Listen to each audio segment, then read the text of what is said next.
السلام عليكم ورحمة الله متابعينا الكرام. تصريح ناري من مدرب المنتخب البرتغالي قبل مواجهة المغرب. لكن قبل ذلك لا تبخل علينا عزيزي المشاهد باشتراك وإعجاب لنستمر في نشر المزيد إن شاء الله.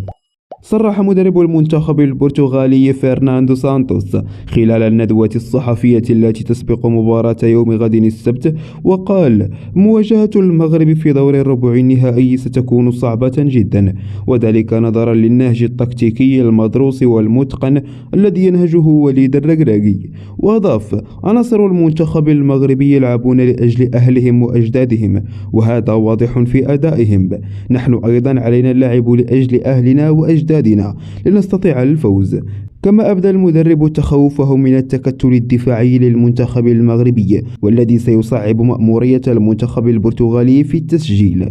وبخصوص رونالدو، فقد صرح المدرب أنه لن يقحمه في المباراة، وذلك لتدني مستواه في الآونة الأخيرة، الأمر الذي سيخفف من متاعب دفاع أسود الأطلس.